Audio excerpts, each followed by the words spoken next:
Un guerrier ne se mesure pas sur le champ de bataille, mais dans les aubes, où personne ne le voit, quand le monde dort et qu'il continue à s'entraîner. C'est la différence entre celui qui parle de ce qu'il fera et celui qui le fait. La discipline est cet entraînement invisible, le tranchant qui se forge en silence jusqu'au moment de l'utiliser. Et ici, tu dois décider si tu restes ou si tu pars, parce que ce que je vais dire n'est pas confortable. Si tu cherches des excuses, ce n'est pas ta place. Si tu veux des résultats sans payer le prix, non plus. Mais si tu es prêt à affronter ce que tu es pour devenir ce que tu peux être, alors continue à écouter. La discipline n'est pas une chaîne qui t'enferme, c'est la clé qui ouvre la vie que tu veux. C'est te dire à toi-même que tu ne vas pas trahir ton but pour la tentation d'un moment facile. C'est l'engagement de rester ferme quand personne ne t'applaudit, de continuer à avancer même quand ton esprit supplie de capituler. Et oui, ça va faire mal, mais c'est une douleur qui polit, qui construit, qui te rend indestructible. Dans la vie stoïcienne, la discipline est le noyau. Tu n'attends pas que le monde change pour s'adapter à toi. Tu te façonnes pour l'affronter tel qu'il vient. Tu ne cherches pas le confort, tu cherches la force. Tu ne te protèges pas avec la motivation, tu te blindes avec des habitudes. Parce qu'au final, il ne s'agit pas que la vie soit juste, mais que tu sois assez fort pour ne pas te briser quand elle ne l'est pas. Si tu décides de rester, nous allons entrer dans 8 leçons stoïciennes qui ne sont pas théoriques, mais de la pratique pure, pour que la discipline cesse d'être un mot et devienne ton mode de vie. Ici, tu ne vas pas entendre des promesses, tu vas trouver des principes qui, si tu les appliques, te rendront impossibles à renverser. 1. Commence là où ton esprit veut t'abandonner. Marcher au bord d'un précipice ne signifie pas toujours danger. Parfois, c'est l'endroit exact où tu découvres ton véritable équilibre. Ce bord est le moment où ton esprit veut t'abandonner, quand la voix intérieure commence à négocier avec toi pour que tu ralentisses, pour que tu laisses les choses pour demain, pour que tu te contentes de ce que tu as déjà. C'est un terrain étroit, inconfortable et sans garde-corps, mais c'est là que se forge la discipline. Parce que le point où tu veux t'arrêter est, en réalité, le seuil où commence ta véritable croissance. La plupart reculent, cherchant un terrain plat, mais le stoïcien fait un pas de plus, conscient que ce pas supplémentaire est celui qui sépare ceux qui parlent de ceux qui agissent. Commencer là où ton esprit veut t'abandonner n'est pas un exploit réservé à quelques élus. C'est une décision qui se travaille. Chaque fois que tu atteins cette limite et que tu choisis d'avancer, tu enseignes à ton esprit que la fatigue ne commande pas, que les doutes ne décident pas, et que la peur n'a pas le dernier mot. Le stoïcisme le comprend bien. L'esprit est un terrain à conquérir avant tout autre. Si tu ne peux pas te maîtriser dans les moments où tout ton être te demande d'arrêter, tu ne pourras rien maîtriser d'autre dans ta vie. Cet instant de résistance est comme frapper du fer rouge. La chaleur est inconfortable, mais c'est le seul moment où tu peux façonner l'acier. Beaucoup croient que la discipline n'est que force de volonté, mais c'est là que la plupart se trompent. Il ne s'agit pas d'attendre de se sentir motivé, il s'agit d'agir même si tout en toi cherche des excuses.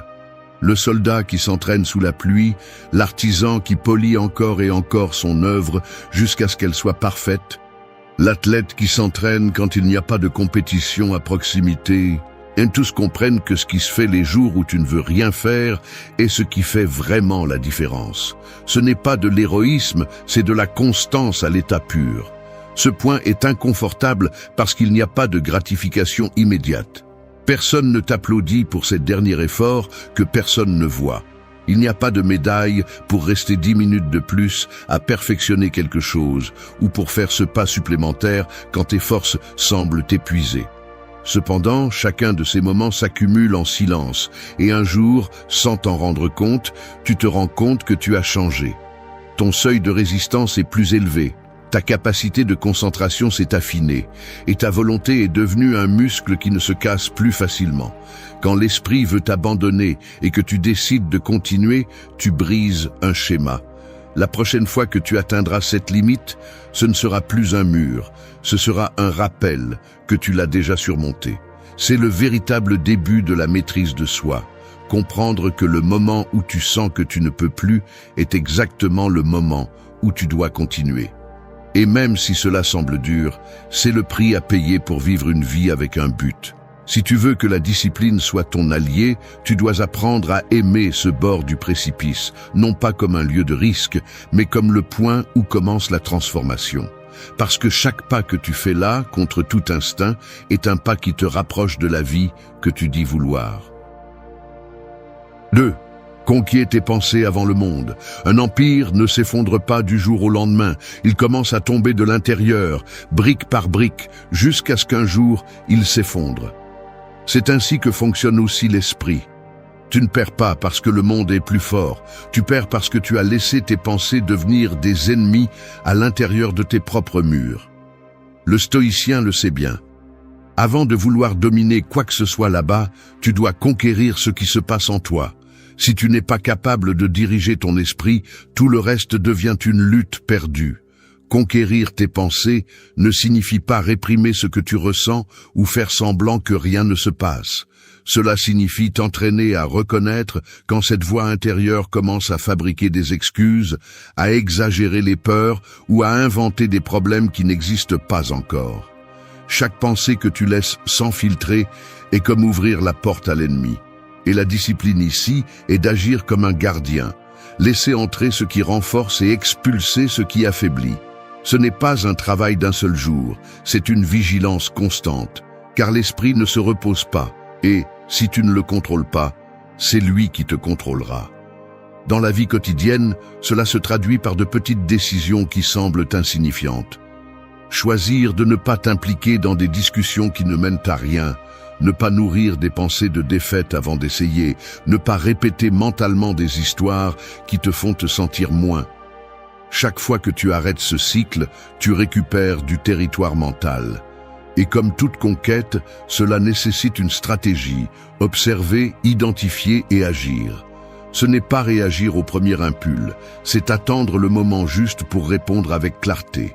Beaucoup perdent parce qu'ils croient que le champ de bataille est à l'extérieur, alors qu'en réalité, la guerre se gagne ou se perd dans la tête. Si tu sors affronter le monde sans avoir entraîné ton esprit, n'importe quel obstacle te renverse. Mais si tu entres dans la journée avec tes pensées alignées sur ton but, même au milieu du chaos, tu peux maintenir le cap. C'est la différence entre agir par conviction ou par peur. Maîtriser ton esprit implique aussi d'apprendre à questionner tes propres pensées. Tout ce que tu penses n'est pas vrai. Tout ce que tu ressens ne mérite pas une réaction. L'esprit peut être ton meilleur allié ou ton pire ennemi, et la seule façon de t'assurer qu'il joue en ta faveur est de l'entraîner tous les jours. Cela signifie observer sans juger immédiatement, identifier les croyances qui te limitent et les remplacer par des idées qui te poussent. C'est un travail silencieux, mais c'est la base de toute victoire durable.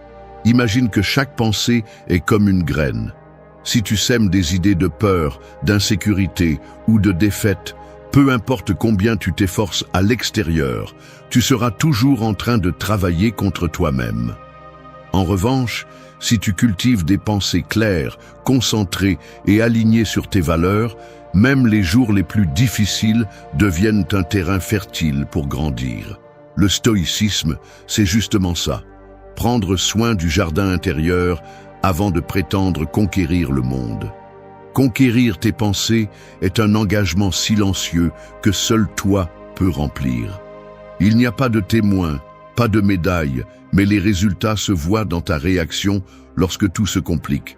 Un stoïcien ne se laisse pas emporter par la tempête parce que son esprit a déjà appris à trouver le calme à l'intérieur.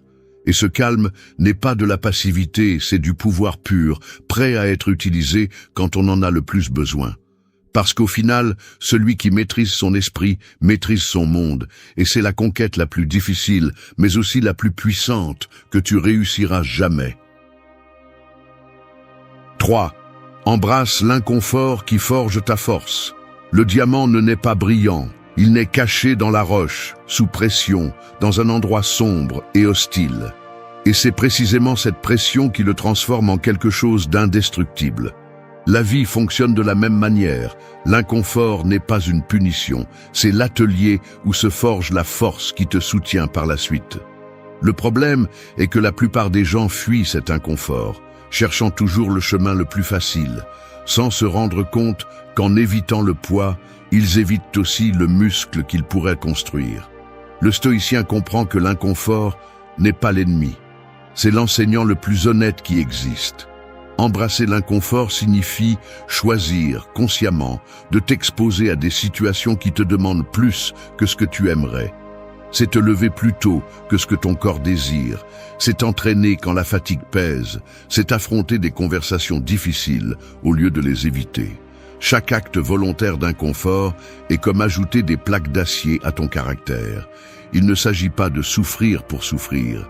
Il s'agit de t'entraîner pour que, lorsque l'inconfort inévitable arrive, ce ne soit pas un coup qui te brise, mais un terrain que tu connais déjà. La discipline grandit dans cet espace où rien n'est confortable. Le corps s'adapte, l'esprit se durcit et la volonté devient plus résistante. L'éviter, c'est comme construire une maison sur du sable. Elle peut sembler stable au début, mais le premier coup fort la renverse. L'inconfort est l'équivalent de poser des fondations sur de la roche. C'est difficile, cela demande des efforts, mais ce que tu construis dessus reste solide. Dans la vie quotidienne, cela peut être aussi simple que de cesser de chercher des distractions lorsque quelque chose te dérange. Cela peut être supporter le silence au lieu de le remplir de paroles vides, terminer une tâche avant de prendre une pause, ou même choisir ce qui est juste plutôt que ce qui est pratique. De petites décisions qui peuvent sembler insignifiantes, mais qui, accumulées, font de toi quelqu'un qui ne s'effondre pas à la première difficulté. L'erreur de beaucoup est d'attendre que la motivation arrive pour faire face à l'inconfort. Cette attente est un piège. L'inconfort volontaire est un entraînement qui ne dépend pas des émotions passagères, mais d'une décision ferme. Le soldat qui s'entraîne avec un poids supplémentaire dans son armure, le coureur qui s'entraîne dans des conditions plus dures que d'habitude, l'étudiant qui étudie plus que ce qui lui est demandé, tous comprennent que se préparer dans un scénario plus difficile rend le scénario réel plus facile. Embrasser l'inconfort est aussi un acte d'amour de soi. Cela signifie que tu te respectes assez pour ne pas te contenter de la version la plus faible de toi-même. C'est te regarder dans le miroir et savoir que, même si ce n'est pas facile, tu choisis ce qui te rendra plus fort demain. Et dans le stoïcisme, c'est la véritable victoire, non pas celle que les autres voient, mais celle qui se livre en silence, jour après jour, dans des batailles que toi seul connais. Quand tu choisis l'inconfort aujourd'hui, tu achètes ta liberté pour demain. Parce que celui qui s'entraîne dans la difficulté marche dans la vie avec une tranquillité que les autres ne comprennent pas. Non pas parce que la vie est plus facile pour lui, mais parce qu'il est devenu plus fort pour la vivre. C'est la force qui ne s'improvise pas, la force qui ne naît que sur le terrain rugueux de l'inconfort. 4. Travaille en silence et laisse les résultats parler. Les tempêtes les plus dangereuses ne sont pas toujours celles qui font le plus de bruit, mais celles qui avancent lentement, en silence, et qui, lorsque tu t'y attends le moins, transforment le paysage. Ta discipline devrait être ainsi, invisible pendant sa construction, imparable lorsqu'elle se manifeste. Le véritable pouvoir n'a pas besoin de se faire annoncer, car la véritable force se reconnaît d'elle-même. Le problème est que nous vivons à une époque où les gens veulent montrer plus qu'ils ne font réellement, cherchant l'approbation pour leurs intentions plutôt que pour leurs actions. Le stoïcien rejette ce besoin, car il sait que parler trop de ce qui sera fait est le moyen le plus rapide de diluer l'énergie nécessaire pour le faire. Travailler en silence ne signifie pas te cacher par peur, cela signifie prioriser le progrès sur l'apparence. Cela signifie que ton attention n'est pas portée sur l'impression que tu fais, mais sur la perfection. C'est comprendre que les mots peuvent gonfler l'ego, mais seules les actions renforcent le caractère. Si ce que tu cherches est une reconnaissance constante, tu finiras par être l'esclave de l'opinion des autres. Si ce que tu cherches est la cohérence et les résultats, alors ton attention sera portée sur la construction, pas sur l'apparence. La discipline fleurit loin des applaudissements. Elle se renforce ces jours où personne ne te regarde, ces heures supplémentaires que tu investis lorsque les autres sont déjà partis se reposer. Ces décisions que tu prends pour avancer, même si personne ne te félicite. Ces moments sont comme des briques que tu poses en silence et qui, avec le temps, forment une structure si solide que personne ne peut l'ignorer. Lorsque les résultats arrivent, tu n'auras pas besoin de convaincre personne, car ce que tu as fait parlera pour toi. Dans la vie quotidienne, travailler en silence et résister à la tentation de montrer chaque progrès. C'est ne pas publier chaque objectif atteint, ne pas raconter chaque sacrifice que tu fais. C'est comprendre que la validation externe n'ajoute pas de valeur réelle à ton effort, et que la seule chose qui compte est de savoir si tu avances vers ton but. Ce n'est pas de l'hermétisme, c'est de la stratégie. C'est protéger ton énergie des distractions et des attentes que d'autres pourraient imposer sur toi. Le bruit peut attirer les regards, mais il ne construit rien de durable. Le silence, en revanche, te donne de l'espace pour te concentrer sur ce qui compte vraiment. Les plus grandes réalisations ne naissent pas de la pression pour impressionner, mais de la patience pour perfectionner. L'artisan ne montre pas l'œuvre à moitié faite, le guerrier ne révèle pas sa stratégie avant la bataille, le semeur n'arrache pas la graine pour prouver qu'elle grandit. Tous comprennent que le processus est sacré et que le précipiter pour prouver quelque chose le condamne à l'échec. Travailler en silence est aussi une façon de te protéger contre la critique et la distraction. Plus tu exposes peu ton processus, moins il y a de place pour que d'autres tentent de le saboter, d'opiner sans fondement ou d'influencer tes décisions. Le stoïcien protège son terrain intérieur comme un jardin fermé.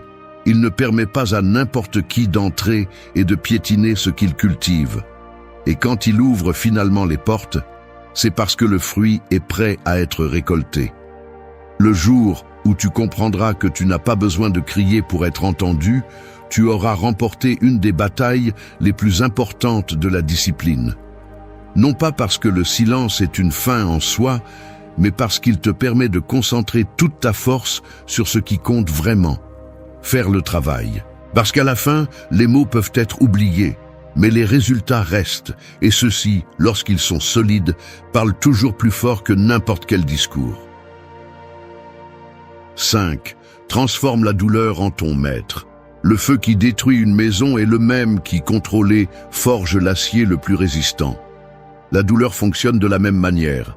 Elle peut tout consumer si tu la laisses sans contrôle, mais si tu la confrontes avec discipline, elle devient la force qui te façonne. La plupart des gens fuient la douleur, la couvrent de distractions, l'ignorent comme si fermer les yeux allait la faire disparaître. Le stoïcien, en revanche, la regarde en face, non pas pour se victimiser, mais pour apprendre de chaque coup.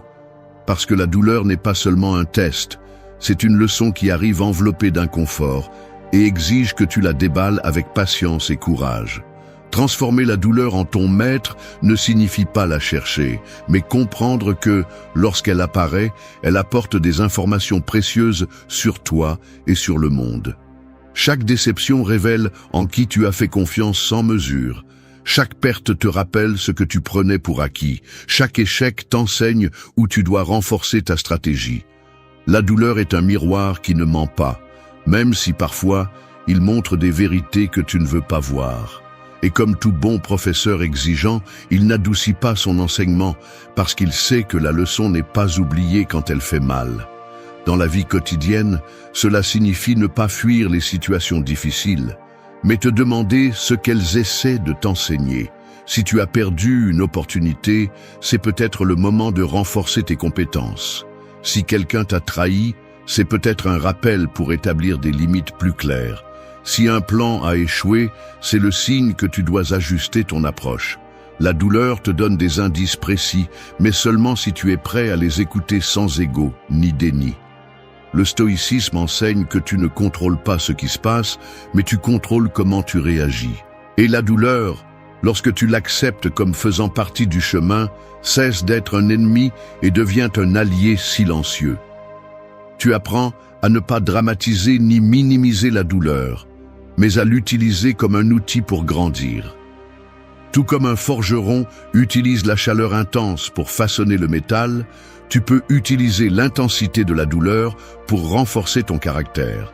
La discipline joue un rôle clé ici, car c'est elle qui t'empêche d'abandonner quand tout en toi veut t'arrêter.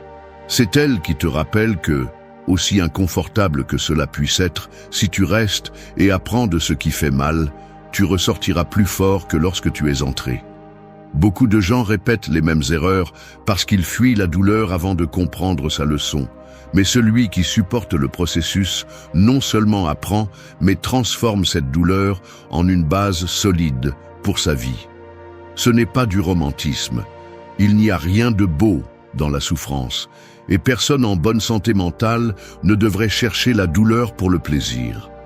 La clé est de comprendre que, puisque tu ne peux pas l'éviter complètement, tu peux décider que chaque fois qu'elle arrive, elle te laisse mieux qu'elle ne t'a trouvé. C'est la différence entre quelqu'un qui se brise et quelqu'un qui se forge. Lorsque tu parviens à voir la douleur comme un maître, tu commences à marcher dans la vie avec une autre attitude. Tu ne crains pas autant les coups, parce que tu sais qu'à l'intérieur de chacun d'eux se trouve une leçon qui attend d'être découverte. Et cette confiance change tout, car tu n'es plus l'otage de ce qui se passe, mais l'apprenti de ce qui se passe. C'est l'une des plus grandes forces que tu peux construire, et elle n'est atteinte que lorsque tu choisis d'apprendre, même quand ça fait mal. 6. Maîtrisez les petites décisions qui définissent votre vie. Chaque aube est comme une feuille blanche que seul vous pouvez remplir, et ce que vous y écrivez ne sont pas de grands discours, mais de courtes phrases faites de petites actions. C'est dans ces choix discrets que se joue la véritable discipline. Peu importe combien vous parlez de buts et de rêves, si au moment d'agir, vous choisissez ce qui vous donne un soulagement momentané plutôt que ce qui vous donne de la croissance. La direction de votre vie n'est pas décidée par un événement isolé, mais par la somme silencieuse de centaines de choix que vous faites chaque jour, même ceux qui semblent insignifiants. Maîtriser les petites décisions, c'est comprendre que chaque geste compte. C'est répondre à un message avec calme, au lieu de vous laisser emporter par la colère. Vous lever à l'heure que vous avez dite, même si votre corps demande plus de repos. Terminez ce que vous avez commencé, même s'il n'y a personne qui regarde. Le stoïcien sait qu'il n'y a pas d'acte sans conséquence. Tout ajoute ou soustrait, tout construit ou détruit, tout vous rapproche ou vous éloigne du type de personne que vous dites vouloir être. Et la différence entre avancer et stagner se trouve rarement dans les grands moments, mais dans la façon dont vous gérez le plus simple. L'erreur la plus courante est de penser que le petit n'a pas de poids. Mais si vous cédez chaque jour à ce qui est le plus facile, vous entraînez votre esprit à abandonner sans combattre. Cette habitude devient automatique, et lorsque les vrais tests arrivent, vous découvrirez que vous n'avez pas la force de les affronter. La discipline ne s'improvise pas dans un moment décisif, elle se cultive dans le quotidien, lorsque personne ne vous applaudit et lorsque la tentation de céder est forte, mais non mortelle. Dans ces moments, vous renforcez votre caractère ou vous l'affaiblissez. En pratique, maîtriser les petites décisions signifie être présent même dans le plus simple. Décider de ne pas remettre à plus tard une tâche que vous pouvez terminer maintenant, choisir un aliment qui nourrit plutôt qu'un aliment qui calme simplement une envie, sortir s'entraîner même s'il pleut, économiser lorsque vous pourriez dépenser pour un caprice, tenir parole même si personne ne s'en souvient. Aucun de ces choix en soi ne semble décisif, mais leur accumulation crée un modèle qui, avec le temps, détermine votre destin. L'esprit cherchera toujours des excuses pour prendre la voie rapide et confortable. C'est pourquoi ce contrôle exige une vigilance constante. Il ne s'agit pas de vivre avec la paranoïa, mais avec la pleine conscience que chaque acte, aussi minime soit-il, est un vote pour ou contre votre propre avenir. Si vous laissez échapper le petit, le grand s'effondrera sans résistance. Les grands succès que vous admirez chez les autres ne se sont pas construits d'un seul coup, mais à partir de cette même pratique répétée encore et encore, jusqu'à ce qu'elle devienne nature. Le guerrier qui gagne la bataille avait déjà gagné auparavant. lors de ces entraînements quotidiens que personne n'a vus. L'écrivain qui publie un grand livre avait déjà écrit des milliers de lignes sans public ni applaudissements. L'entrepreneur qui dirige avec succès avait déjà pris d'innombrables bonnes décisions à des moments qui semblaient sans importance. Tout triomphe visible naît d'une chaîne de victoires invisibles, et cette chaîne se forge dans l'arène silencieuse du quotidien. Prendre le contrôle des petites décisions, c'est renforcer votre caractère pour que, lorsque les grands défis arrivent, vous soyez déjà prêt. Ce n'est pas quelque chose de glamour ou de rapide, mais c'est la façon la plus sûre de construire une vie qui résiste à n'importe quelle tempête. Chaque jour vous présente un tas de choix, et dans tous, il y a une question implicite. Voulez-vous vous renforcer ou voulez-vous céder? La réponse n'est pas criée, n'est pas publiée, n'est pas partagée, elle est simplement vécue. Et ce que vous vivez, accumulez, devient la vie que vous finissez par avoir. C'est le véritable poids du petit. 7. Protège ton but en disant non fermement. Une flamme ne s'éteint pas seulement avec un vent fort, elle s'éteint aussi avec de petits souffles constants. C'est ainsi que fonctionne ton but. Il n'est pas toujours détruit par de grands échecs. Souvent, il est éteint par de petites distractions auxquelles tu as dit oui pour ne déranger personne. Le monde est plein d'offres qui semblent inoffensives, d'engagements qui prennent du temps, de personnes qui exigent de l'énergie. Mais chaque fois que tu acceptes quelque chose qui n'est pas aligné avec ce que tu recherches, tu cèdes un morceau de ton chemin. La discipline stoïcienne comprend que dire non n'est pas un acte de rejet envers les autres, mais un acte de loyauté envers toi-même. Protéger ton but nécessite de comprendre que ton temps et ton énergie sont des ressources finies. Si tu les dépenses sur tout ce qui se présente à toi, tu n'auras pas assez pour ce qui compte vraiment.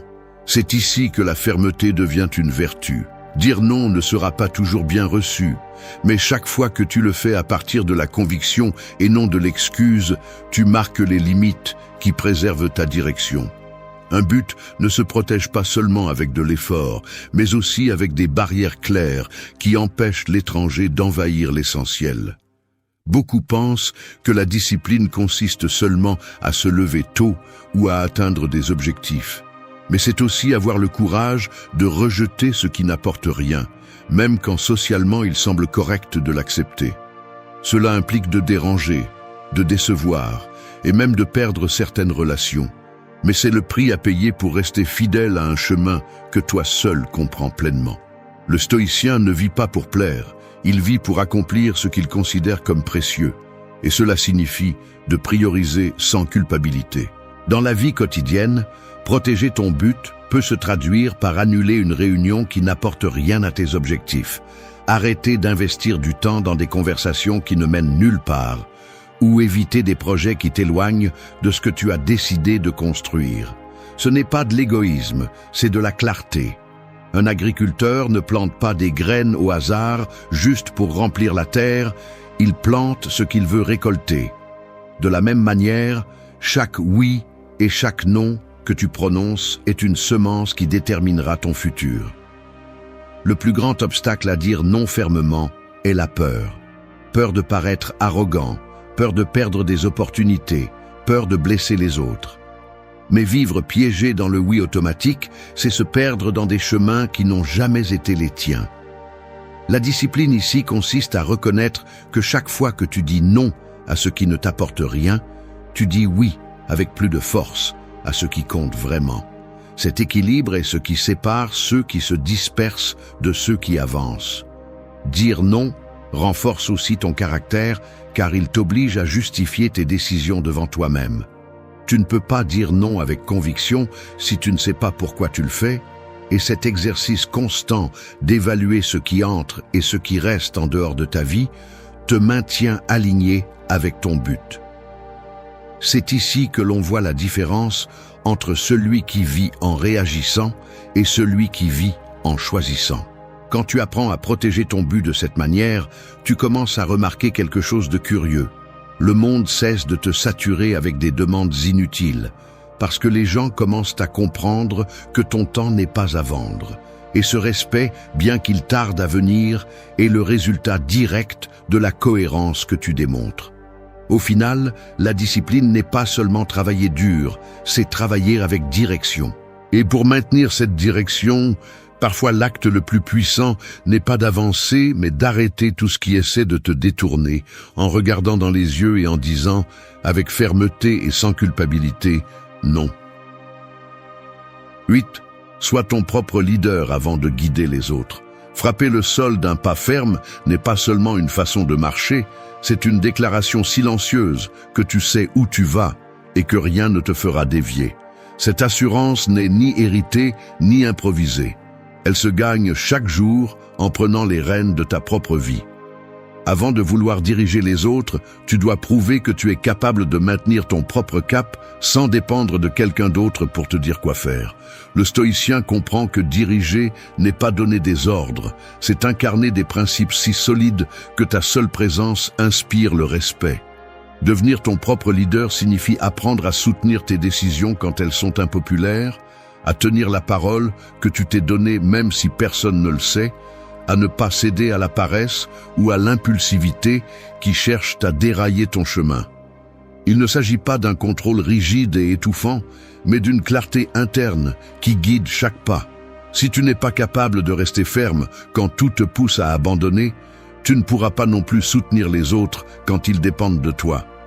Ce leadership personnel se construit dans des moments qui semblent petits, mais qui révèlent ta véritable force.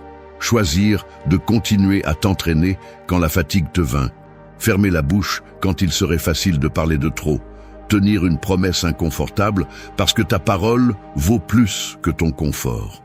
Ce sont ces actions qui forment une réputation à tes propres yeux. Et cette réputation est la base de toute influence réelle sur les autres. En pratique, te diriger implique de concevoir ta vie en fonction de ce que tu considères essentiel et de ne pas laisser les circonstances ou les opinions des autres décider pour toi. C'est choisir chaque jour entre ce que tu veux maintenant et ce que tu veux le plus. C'est résister à l'urgence de réagir au chaos extérieur et à la place, répondre avec calme et direction. Cette capacité à te gouverner est ce qui rend tes principes tangibles et visibles pour ceux qui t'entourent. Un leader de lui-même sait aussi quand se pousser et quand se donner de l'espace pour récupérer. L'excès d'exigence sans repos n'est pas de la discipline, c'est de l'autodestruction déguisée. La véritable force réside dans le maintien de l'équilibre, se pousser suffisamment pour grandir, mais pas tant que pour se brûler dans le processus. Cette capacité à se mesurer et à corriger le cap est ce qui distingue un véritable guide de quelqu'un qui ne fait que prétendre contrôler. Quand tu apprends à être ton propre leader, tu arrêtes de chercher une validation constante, parce que tu comprends que ta valeur ne dépend pas des applaudissements. Tu marches avec une direction claire et tu n'as pas besoin de justifier chaque pas, parce que tu sais que ta cohérence parle pour toi. Et le plus puissant de tout, c'est que, sans le vouloir, tu deviens un exemple que les autres veulent suivre, non pas pour ce que tu dis, mais pour ce que tu fais. Ce dernier point résume toutes les leçons précédentes. Contrôler tes pensées, accepter l'inconfort, travailler en silence, apprendre de la douleur, décider fermement et protéger ton but. Tout converge vers cette idée centrale. Il n'y a pas de discipline plus solide que celle de te gouverner toi-même.